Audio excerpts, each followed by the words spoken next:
বিসমিল্লাহির রহমানির রহিম। দ্বাদশ শ্রেণীর ছেলেমেয়েরা, তোমরা দীর্ঘদিন ধরে কষ্ট করে অনলাইনে ক্লাস করছো। সেই করোনার প্রথম দিক থেকেই যে আমাদের শিক্ষা প্রতিষ্ঠান সারা বাংলাদেশে সরকার বন্ধ ঘোষণা করেছে, যার কারণে অনলাইন ক্লাস নিতে হচ্ছে আমাদের। আর সেটা এই পাকশিয়া আইডিয়াল কলেজে অব্যাহত আছে। অনলাইন ক্লাসের অংশ হিসেবে আমি মোসাম্মদ রেবেকা আক্তার, ইসলামের ইতিহাস ও সংস্কৃতি বিষয়ের প্রভাষক, পাকশিয়া আইডিয়াল কলেজ, তোমাদের সামনে ইসলামের ইতিহাস ও সংস্কৃতি বিষয়ের দ্বিতীয় পত্র থেকে সিপাহী বিদ্রোহ, 1857 সালে যে সিপাহী বিদ্রোহ হয়েছিল, এই বিষয়টা নিয়ে আমি হাজির হয়েছি তোমাদের সামনে। সেটা আজকে আলোচনা করব। আজকের পাঠ সিপাহী বিদ্রোহ।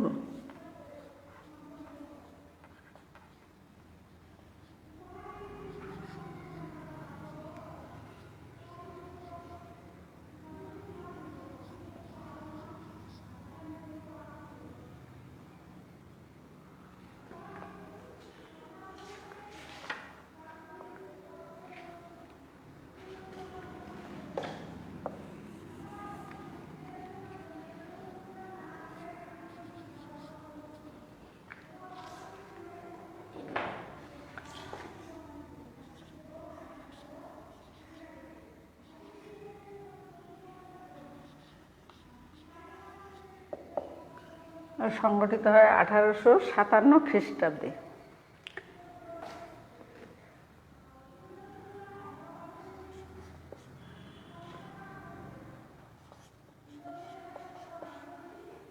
সিপাহী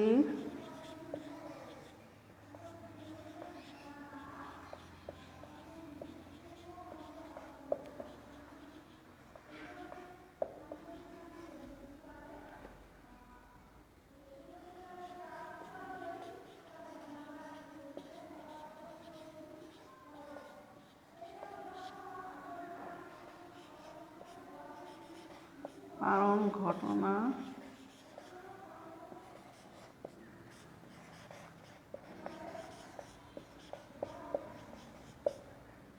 আমি প্রথমে আলোচনা করব যে সিপাহী বিদ্রোহের পটভূমি।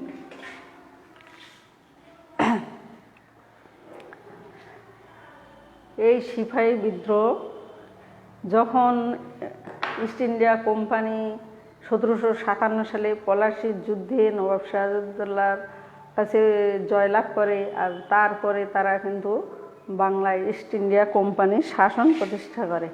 তারপর থেকেই তারা গৌরবের সাথে শাসন করে যাচ্ছে।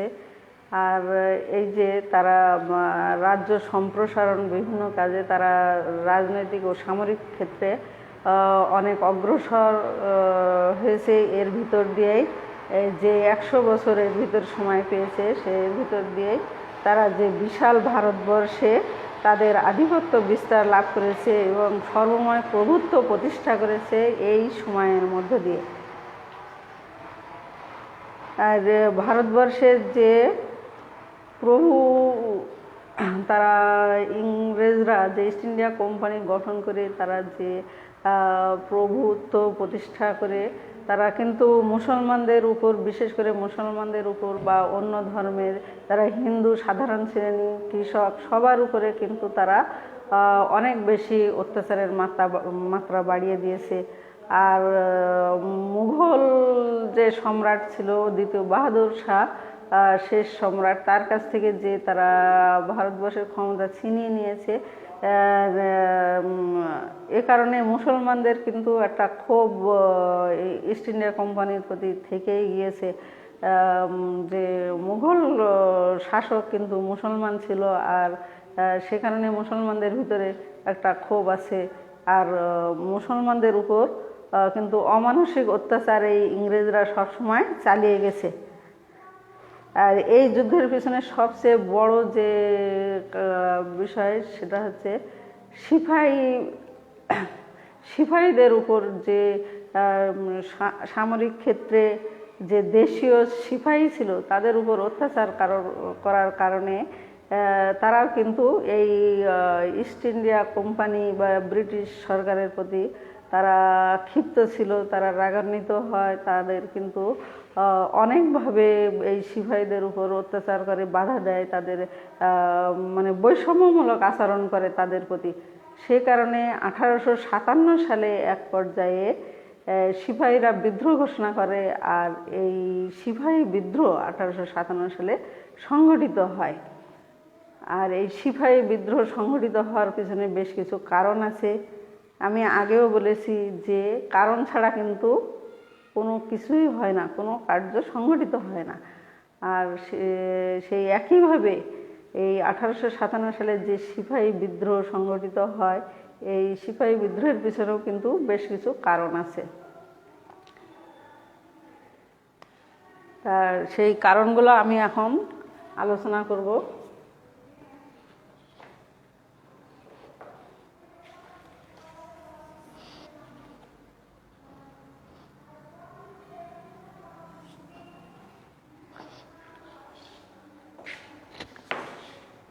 এর কারণের ভিতরে আবার কিছু ভাগ আছে, যে রাজনৈতিক কারণ আছে, সামরিক কারণ, সামাজিক কারণ, অর্থনৈতিক কারণ, ধর্মীয় কারণ।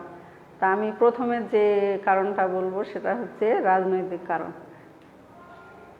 এই পলাশী যুদ্ধের পর থেকে কিন্তু ব্রিটিশরা যে ইস্ট ইন্ডিয়া কোম্পানির আর্থিক ও সামরিক ক্ষমতা তাদের যে দিন দিন মানে দ্রুত গতিতে বৃদ্ধি পেতে থাকে, এছাড়াও তাদের রাজ্য বিস্তারের ক্ষেত্রেও তারা কিন্তু সাম্রাজ্য বিস্তার কিন্তু দ্রুত গতিতে তারা এর মধ্যে দিয়ে আগিয়ে নিতে থাকে।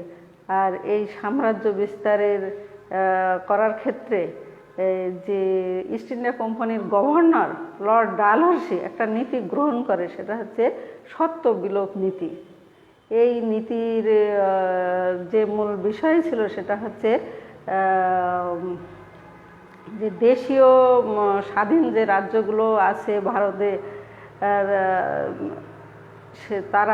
তাদের ভিতরে যদি কোনো শাসনকর্তার মানে পুত্র সন্তান না থাকে, উপযুক্ত উত্তরাধিকার রেখে যেতে না পারে, তাহলে এই রাজ্যগুলো ব্রিটিশদের দখলে চলে যাবে।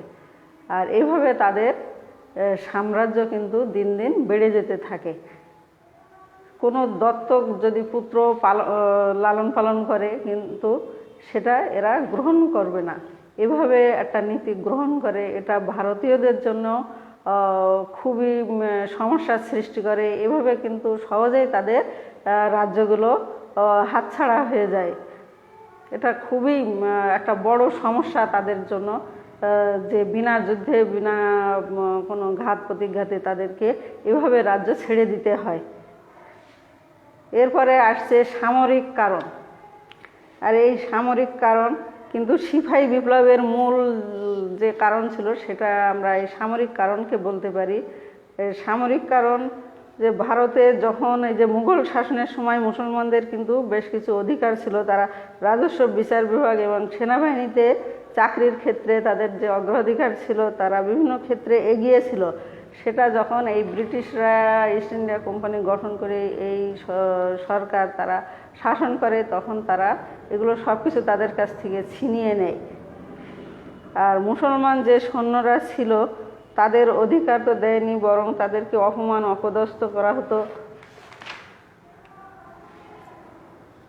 তাদের বেশ কিছু মানে 3,18,000 20 জন সিপাহী ও তাদের অফিসারদের জন্য মাত্র 98 লক্ষ পাউন্ড বরাদ্দ করা হয়েছিল। আর ওদিকে যে ব্রিটিশদের তাদের যে ইউরোপীয় সেনাবাহিনী ছিল, তাদের মাত্র 51,316 জনের জন্য 56 লক্ষ পাউন্ড বরাদ্দ করা হয়েছিল। এর থেকে আমরা বুঝতে পারি মানে এদের সাথে ভারতে এদের সাথে কত বৈষম্যমূলক আচরণ করে।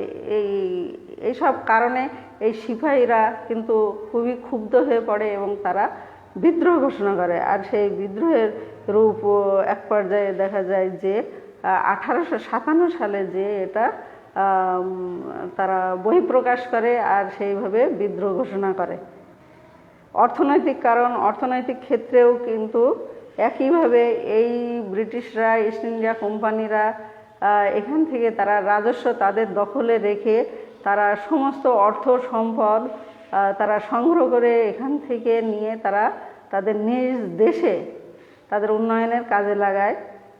এখানকার ভারতের কোনো ধরনের, ভারত বা পূর্ব বাংলা বলো যেদিকেই হোক, কোনো দিকে তারা উন্নয়নমূলক কোনো কাজ করে না, বা এখানে সৈন্যদের, সাধারণ জনগণের বা কৃষক শ্রেণীর কারোর উন্নয়নের দিকে এরা খেয়াল করে না। বরং এদের এই বাজার, যে বাজার আছে, বাজারকেও তারা কুক্ষিগত করার জন্য তারা সে ব্রিটেন থেকে বিভিন্ন পণ্য নিয়ে এসে এখানে বিক্রি করে, যার কারণে এখানকার ভারতের যে বাজারের যে শিল্প আছে সেগুলোও কিন্তু মার খেয়ে যায়। এতে অর্থনৈতিক দিক থেকে ভারতীয়রা খুবই ক্ষতিগ্রস্ত হয়, যার কারণে ভারতীয়বাসী ক্ষিপ্ত হয়ে পড়ে, ইংরেজ শাসনের বিরুদ্ধে ক্ষিপ্ত হয়ে পড়ে। তারা কোনোভাবেই খুশি ছিল না যে তাদের এইভাবে মানে তারা এত বেশি অর্থনৈতিক দিক থেকে বিপর্যয়ের মধ্যে পড়ে যায় যে তাদের জীবনযাপন করাই তাদের কষ্ট হয়ে যায়। সামাজিক ক্ষেত্রেও তাদের যে বৈষম্য বা অবমাননামূলক বা অপমান করা হতো, তার কারণে তারা এই সমস্ত শ্রেণীর লোক, বিভিন্ন ধর্মের লোক, হিন্দু, মুসলমান, বিভিন্ন বর্ণের মানে তারা সবাই মানে খুবই অসন্তুষ্ট হয় যে ইংরেজরা তাদের সাথে যে আচরণ করে, তাদের সাথে যে অপমান করে, তাদের কোনো ক্ষেত্রে, শিক্ষার ক্ষেত্রে, চাকরির ক্ষেত্রে, কোনো ক্ষেত্রে তাদেরকে অধিকার দেয়া হয় না। এই কারণে তারা সবাই ক্ষিপ্ত হয়ে পড়ে। তারপর গুরুত্বপূর্ণ আরও একটা কারণ আছে, সেটা হচ্ছে ধর্মীয় কারণ।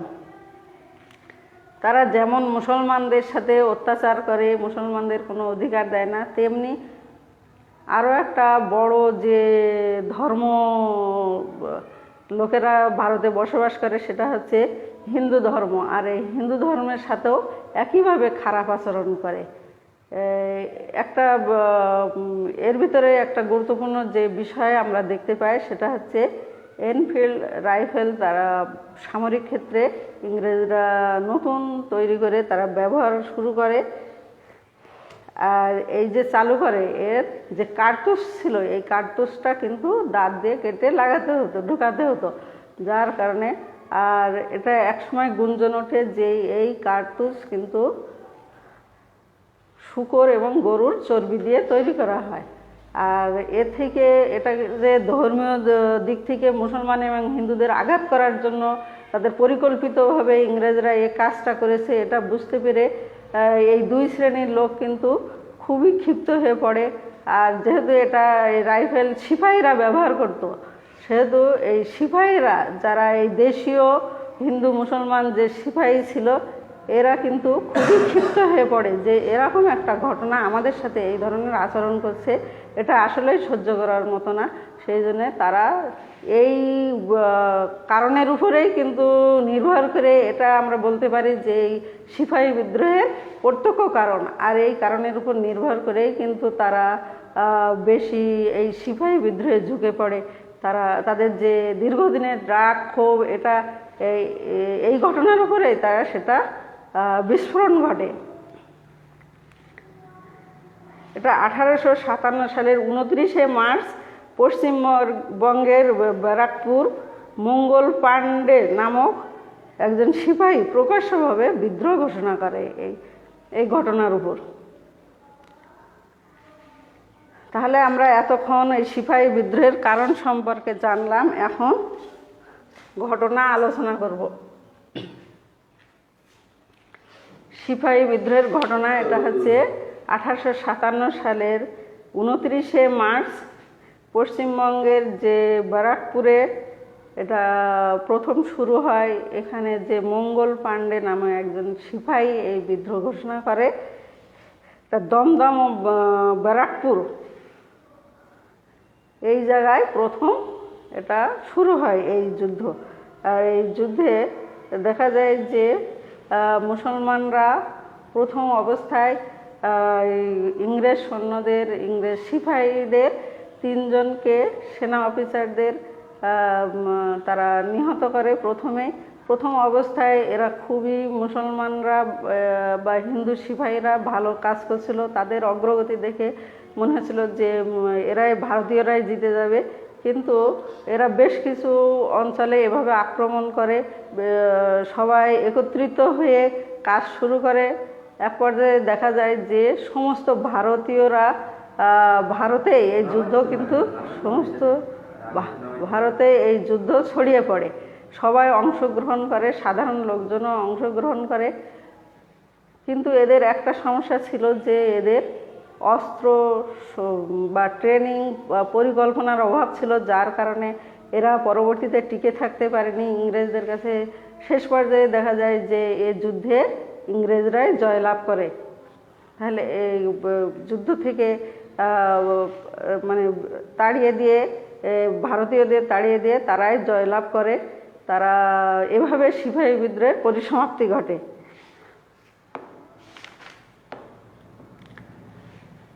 এই যে 1857 সালে সিপাহী বিদ্রোহ সম্পর্কে জানলে এরপরে আসছে ফলাফল।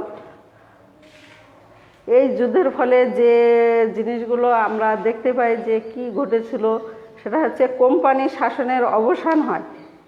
এই যুদ্ধের পর এই যে সিপাহী বিদ্রোহ হয়, সিপাহী বিদ্রোহ কিন্তু একটা গুরুত্বপূর্ণ বিদ্রোহ, এটাকে খাটো করে দেখা যাবে না।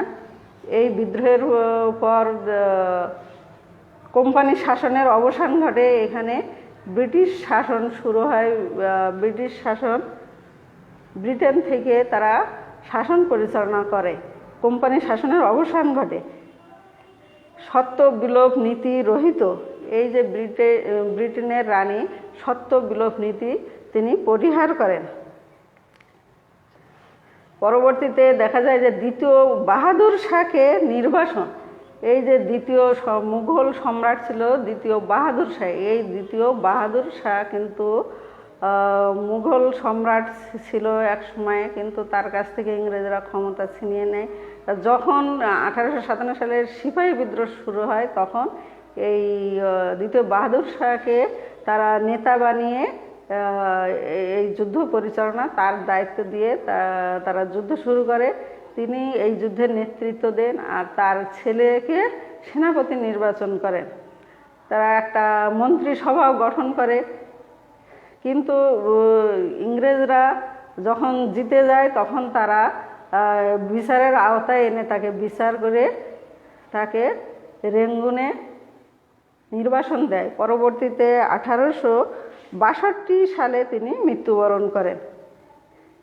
সিপাহী ও সাধারণ মুসলমানদের উপর নির্যাতন, যারা সিপাহী ছিল ও সাধারণ মুসলমান ছিল, এরা জয়লাভ করার পর তাদের উপর যে কি নির্যাতন চালিয়েছিল সেটা আমরা কিছুটা দেখব এখন। যে বিদ্রোহে যে ব্যর্থ হওয়ার পর, এই যে ভারতবাসী ব্যর্থ হওয়ার পর তাদের যে সিপাহীরা ছিল এদেরকে নামে মাত্র সংক্ষিপ্ত বিচারে সাজা দেওয়া হয়। কিন্তু যে পুরানো ঢাকার বাহাদুর শাহ যে পার্ক আছে, এই পার্কের সামনে গাছে ঝুলিয়ে বেশ কিছু সিপাহীকে, অনেককে দেখা যাচ্ছে যে ফাঁসিতে, সরাসরি প্রকাশ্যে তাদের ফাঁসিতে ঝুলিয়ে ওখানে মারা হয়। আর এই ইংরেজরা যে কত নৃশংস, বা তারা যে কিভাবে নৃশংসভাবে বিচার করতে পারে, এটা ভারতবাসীকে বোঝানোর জন্য তারা সেই লাশকে বেশ কিছুদিন ধরে ওই গাছেই ঝুলিয়ে রাখে। তারা সেখান থেকে নামায়নি, যে মানুষ বুঝুক যে তাদের নৃশংসতা কত দূর যেতে পারে।